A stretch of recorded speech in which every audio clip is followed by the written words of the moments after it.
once again for the renegade master. Back once again for the renegade master. Back once again for the renegade master. Back once again for the renegade master. Back once again for the renegade master. Hello my renegades and welcome back. What are we back into? I hear you say. We are back into Married at First Sight UK series 8 and we are now on episode 25. I mean it's getting up there. It's getting up there. I will say before we get into this video is I will start to react to Love Island Australia. And I think that's going to have to be on like a week on week off rolling basis because I'm still doing Married at First Sight at the same time and I'm work, so I kind of have to find space in which to put everything in for all of you to consume, for all of you to come in and to just have a good old natter about what's been going on in the realms of reality TV right about now. So before we get into the video, as I always say, please hit that subscribe button, please hit that notification button so when you know I'm on and doing videos. And let's talk about this episode because it is Confessions of the Couch time. It is Confessions of the Couch time. We know what that means. It's aka the commitment ceremony. Okay? We will get in there because a lot of shit went on in this episode, did it? Yes, it did. Anyway, before we get to pièce de résistance, all the people now are back from the retreat and they're talking about whether it worked for them, whether it didn't work for them or anything like that. We see there's a little bit of tension between Jay and Luke. And this is my thing, yeah. Luke said he wanted Jay to tell him off. So he's getting the tell off bit, yeah. Man can't hack it. He cannot hack it at all. And this is why I thought it was a bit weird that he was asking Jay to tell him off or to pull him up on stuff.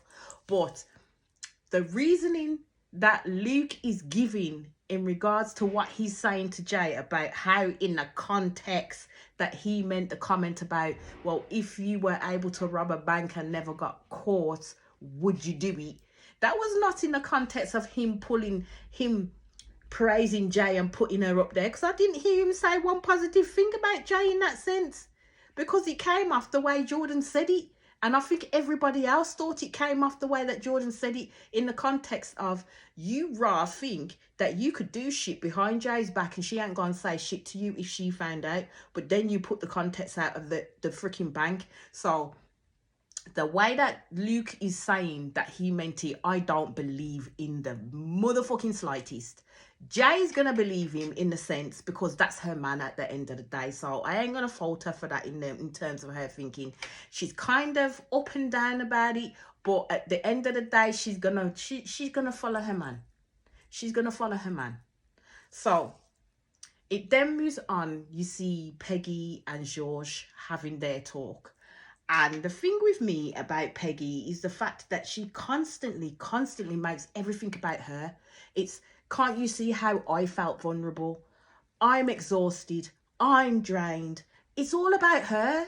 And I'm like, okay then, if this is how you're feeling about this dude, number one, why are you still with him? That's how I'm thinking. Why are you still with him? She's still continuing to believe that the George that everybody else is seeing is not the true George, because he's quite different when he's with her and sensitive and all this when he's with her.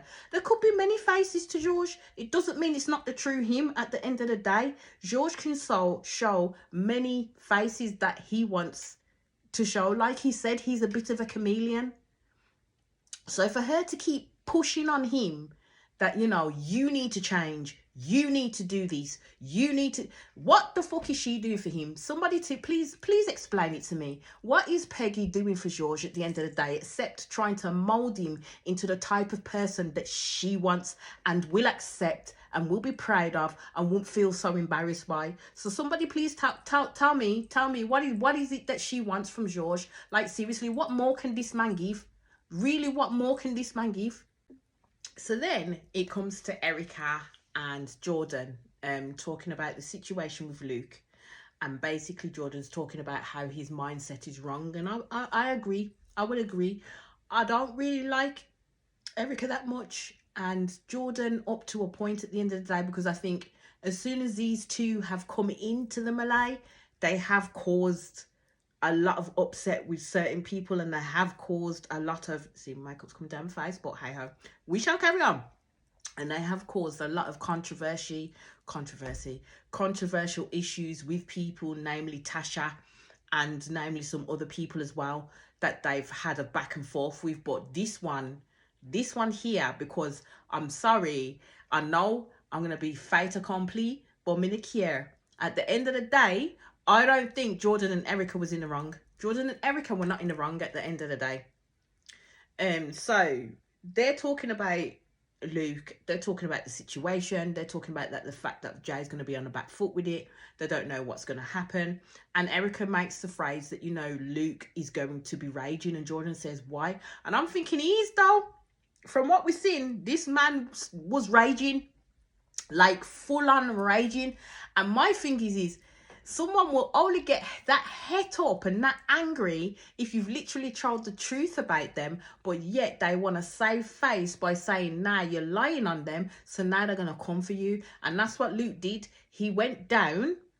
I mean, it was the whole Jay saying to him, like, you know, calm yourself down before you go there. Like, there was no stopping him. There was no stopping Luke going down to that flat. There was no stopping Luke going down to that flat.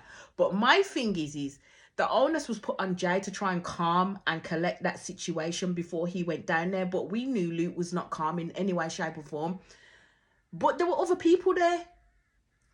There were other people there holding the camera, behind the cameras, who give them support when they need the support. And not one person thought to stand in Jay's place and say, you know what, you are not going down there acting the way that you are acting because something will pop off. Not one person thought to do that, no? Okay. Oh, okay. So what you're telling me this show is it doesn't really give a blind bit of notice to the perpetual danger that it keeps putting their freaking people in who were in this experiment.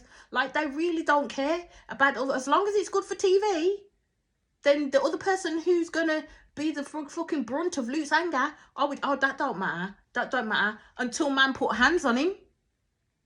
Until man had the opportunity to put hands on him, that's when you like decide to step in.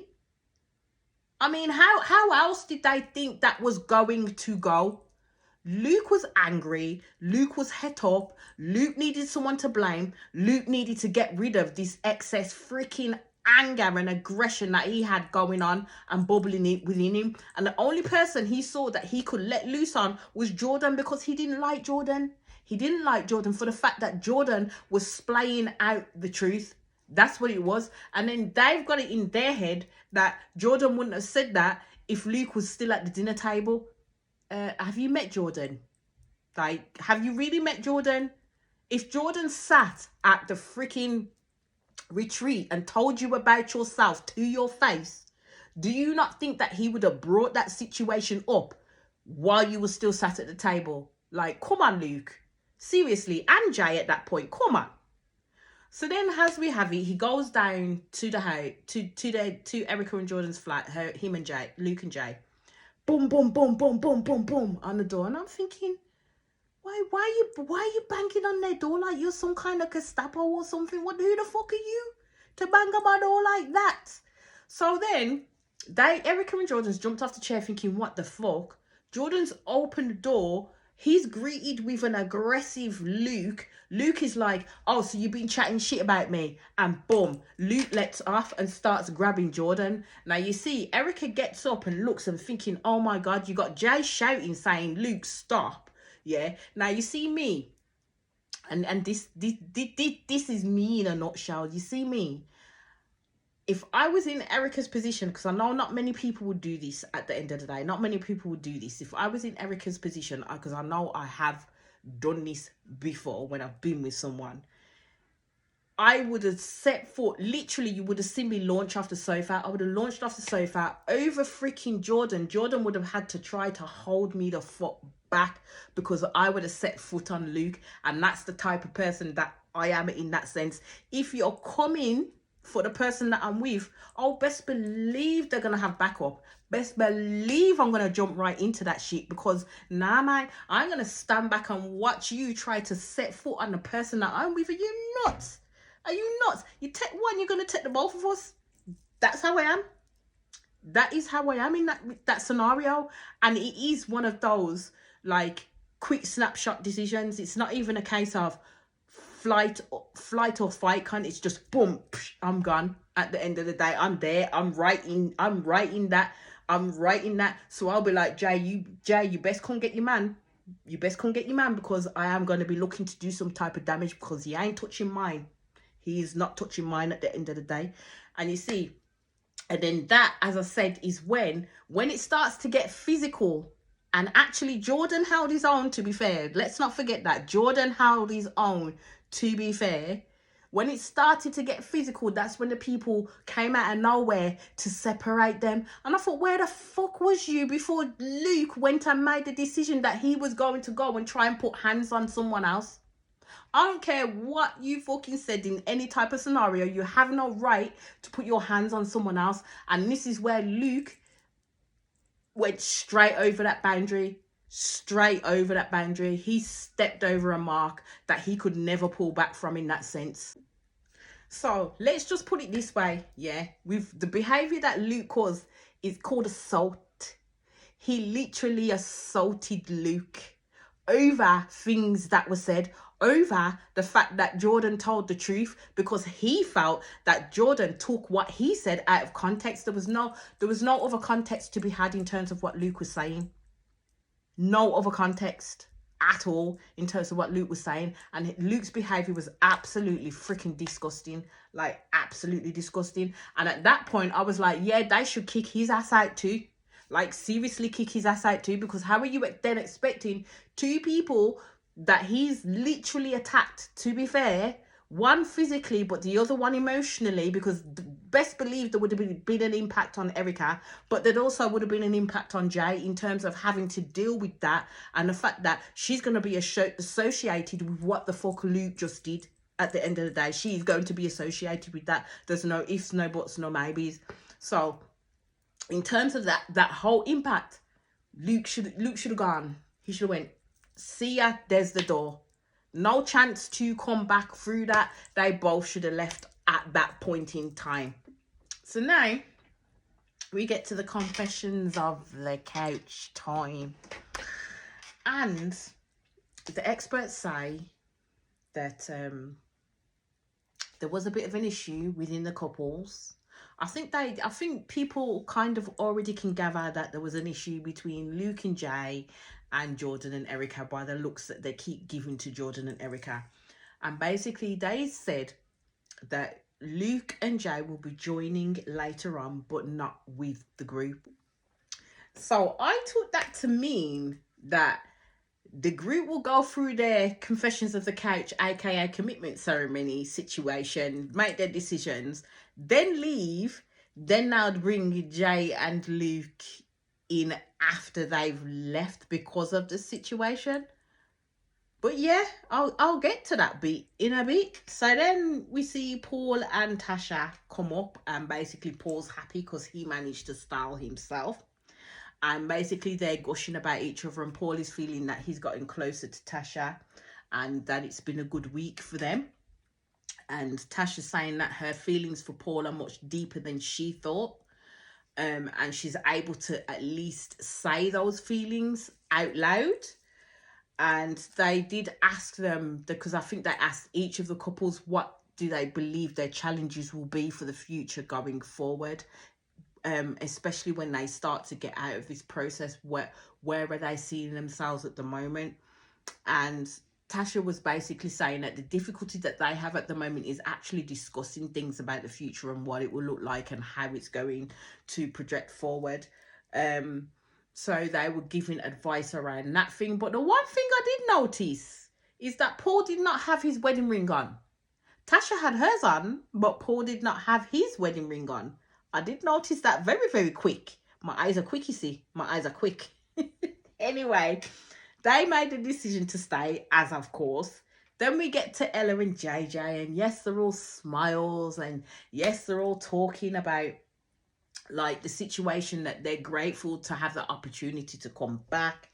And Ella saying the reaction from the other couples was better than she thought it would be, than them coming back in. I still don't agree with the fact that they were allowed back in, to be honest with you. I really don't. It's called married at first sight, not boyfriend and girlfriend at first sight, as I've already said. So she says they, no, it wasn't she that said it, it was JJ that said that he understand other people's opinions and why they have them. And I was like, my guy, no, my guy, no, no, no, no. Don't play it like that.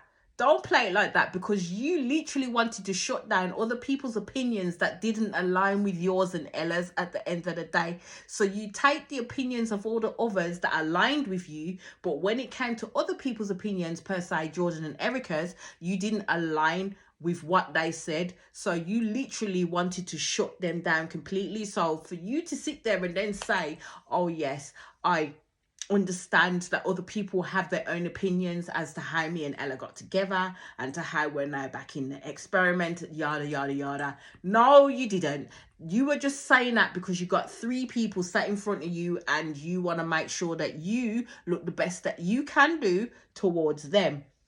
So basically, they asked them about their challenges, and Ella brought up her own insecurities and basically believes negative things about her. So she's always in the mindset that JJ is going to find someone who's prettier, more this, more that, more whatever than her at the end of the day.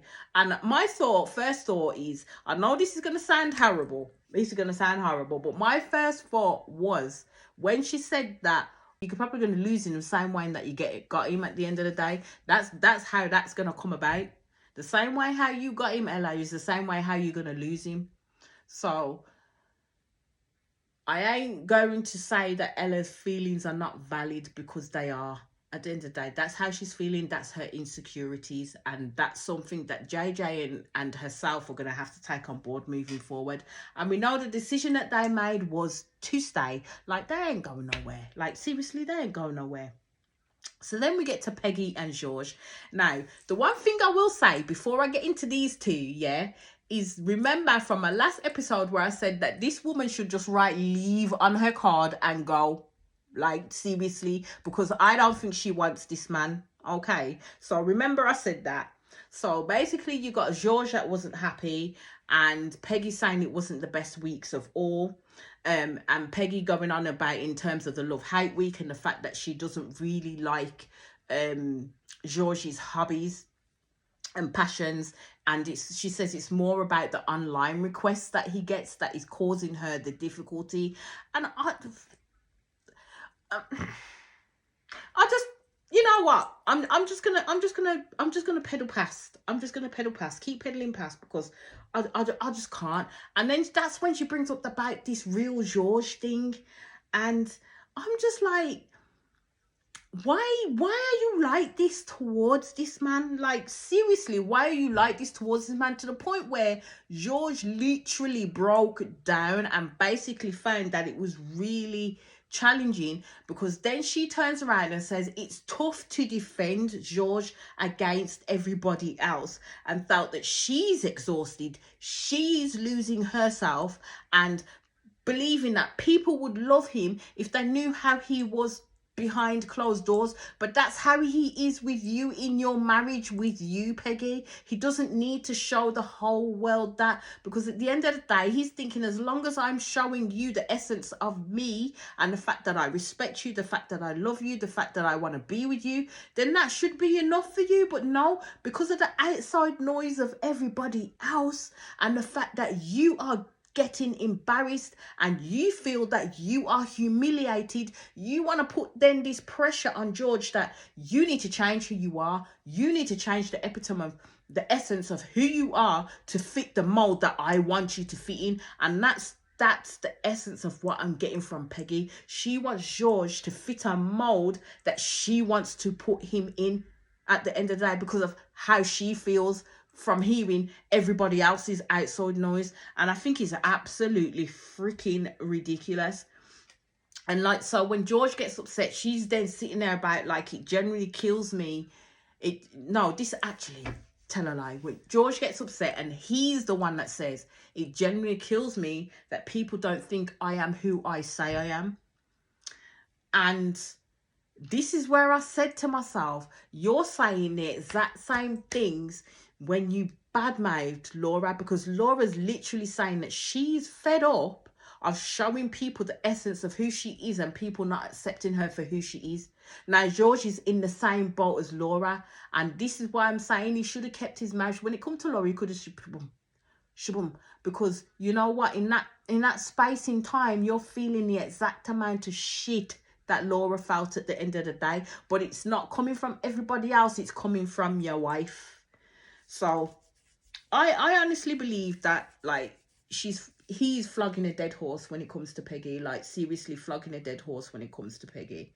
But we'll see if that trajectory change. We will see if that trajectory change. But all I can say about Peggy is it's everything is on George. Everything to change, to do this, to do that is all on George. What is it the fuck is that? What is she doing for him? Like, seriously, someone tell me, what is it that Peggy is doing for George? Like, seriously, because I really cannot see it in the slightest. And it's like he's having to jump through all these motherfucking hoops for her. But what is she doing for him? And George makes the decisions to stay, basically. And it's Peggy, at long last, wrote down leave. But I don't think she wrote down leave to actually leave. I think she wrote down leave to shock George into changing the way that he was. That's the only reason I see her writing down leave. And I think that was manipulation 101 on her part at the end of the day, because now George is literally going to do everything that he can do in order to get her to stay, in order to get her to see that, look, I'm changing, look, this is what you wanted from me, and he will jump through hoops for her. So her writing leave was not genuine in the slightest. So then they call Erica and Jordan to the couch, and they are looking hella subdued because we already know what's gone on, and it's really playing on them. So basically they talk about their positives, which is that they're safe and secure with each other at the end of the day.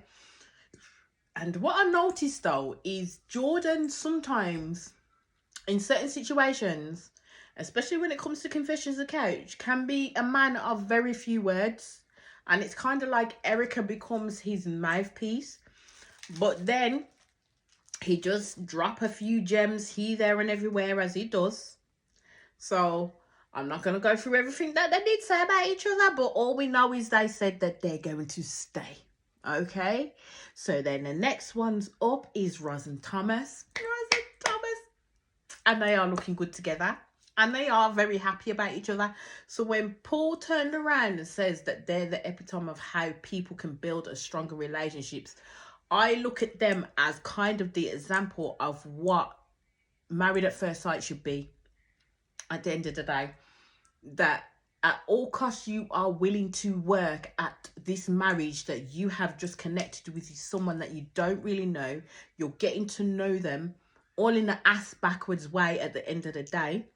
But you're committed to knowing the person that you've just decided to try and allot your life with at the end of the day. Because what they have to realize is that marriage is not a joke. Marriage is not a joke at the end of the day. And from when they get to the end of this, they literally have to decide whether they're going to stay married to this person that they then decided so many weeks ago to commit with.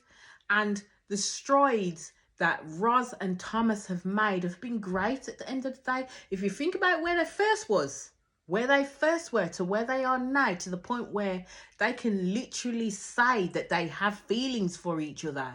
Come on now. This is what this show is made for at the end of the day. This is where you see that it's a success, not a case of people deciding to come in, yeah, it don't really work out with the person that they're married with, and they don't really do the work, but then they see someone else come in and decide to jump ship. And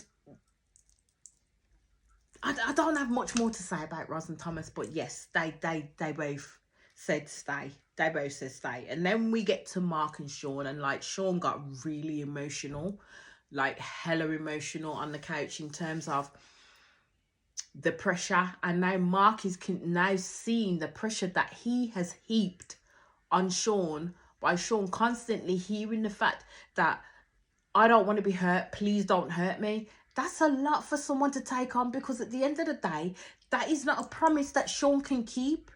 that is not a promise that Sean can keep, because there's going to come a point where Sean is going to hurt you, Mark.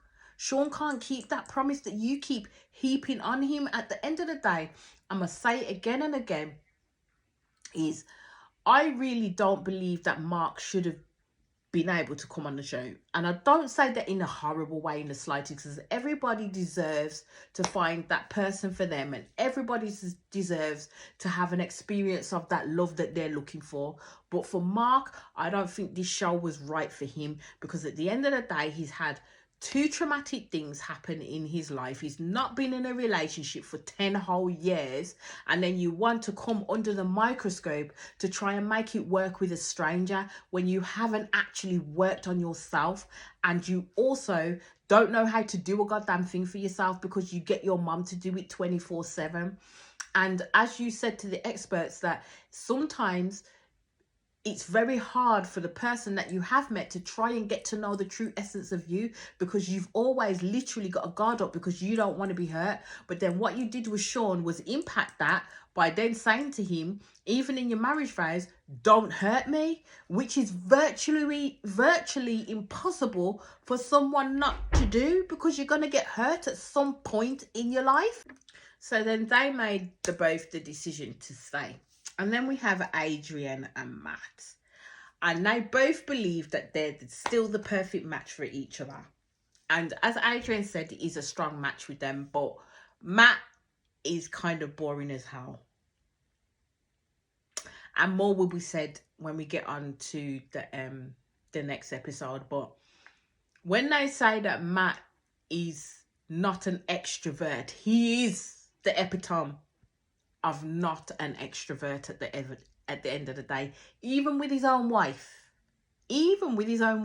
because it seems to be like that, you know, to try and have those jokey conversations and to try and meet at a level of playfulness is like extracting teeth from this man. Like, seriously, I don't really have a bad word to say about Matt, because I think he's a lovely guy at the end of it all. But I don't think, even though that Adrian and Matt say that they are a strong match, I really don't think that they are a strong match, because they're not necessarily meeting in the main avenue that Adrian needs him to meet her in. I mean, at the end of the day, don't get me wrong, someone can't be ha ha he up there all the time. They really can't.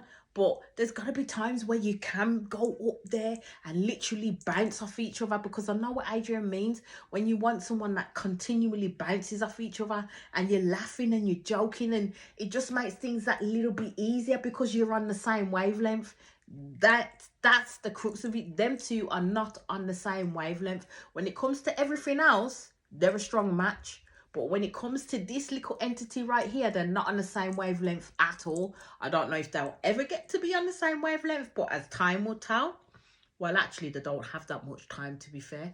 We'll see what happens next. But they both made the decision to stay. And then it gets to Laura and Arthur. And basically, Laura and Arthur are saying that their relationship, their marriage with each other is absolutely great, but it's just not translating to the rest of the group. And this is what I mean. Who gives a shit about the rest of the group? If it's working for you two, who cares about them? Because at the end of the day, once you leave this experiment, if you decide to stay married to each other, you ain't really going to pay no mind to these people, because they are not important in your life in any way, shape or form in that sense. But Arthur has turned around and he did say, like, you know, he was the one that told Laura to correct him on stuff. But then Laura's brought up the fact that they may be falling into the old adage where she is literally becoming the parent to Arthur's child. And that's not the type of relationship that she wants at him at all. And it's, as I said in my last episode, that some of the corrections that Laura might give, if it's in front of everybody else, might come after them as a little bit patronizing and a little bit belittling, when that's not what she means in the slightest. And it could just come down to the wording and the terminologies that she uses when she's talking to Arthur. But Arthur don't mind in the slightest. But it is going to be a consistent issue with them both if it continues, because Arthur's going to be able to get to a point where he can actually correct himself. He don't need nobody to correct him for any kind of shit that happens. He can physically and emotionally correct himself rather than Laura having to be the stopgap for him in which to do it. So they both made the decision to stay, and I will say that Arthur and Laura are looking more and more lovely with each other as time goes on, but we'll see. We will see how that works out for them. So then it gets to the end of it when Mal talks about the cross lines that have been made and the heated exchanges, and then they bring in Luke and Jay. Now the problem that I have with this is, you've just had someone assault someone else. That behavior that they've just did to their victims is triggering for the victims that are sitting there and having to literally work through the emotions that they had, in which how Luke presented to them and how Luke did what he did to them. And then you've made the decision to bring their abuser into that safe space. And this is what, how, as experts, do you think that's correct? Because my thought, as I already said, would have been that they get brought in afterwards and have those discussions when nobody else is there. And then the fact that, they then have to leave, and then everybody else gets to know after the fact that they've left. Because my thing is no, they should not have been given that opportunity to come in, well, more Luke to come in and sit there, and the people that he's affected and impacted on have to sit there and listen to the shit that he says. Now, Jordan didn't accept Luke's apology, and I have a theory as to why Jordan didn't accept Luke's apology.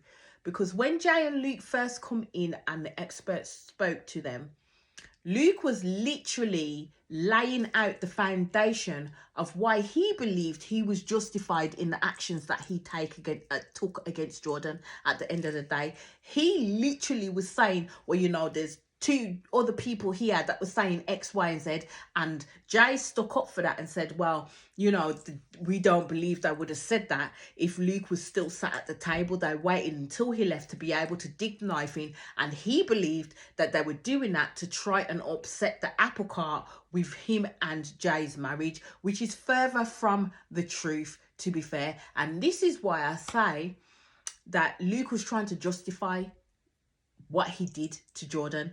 That was the first instance. He was trying to justify the actions that he took thereafter and why he got so angry. And then to turn around and then apologize, I would have been the same way as Jordan. Keep your apology, because you don't mean it. You're only saying it right now to save face, because you just sat there in my face justifying why you came on the attack towards me, when that's beyond anything you could ever think of. Because at the end of the day, Jordan knows he told the truth, and Luke reacted to that truth at the end of the day. As I say, truth hurts, isn't it?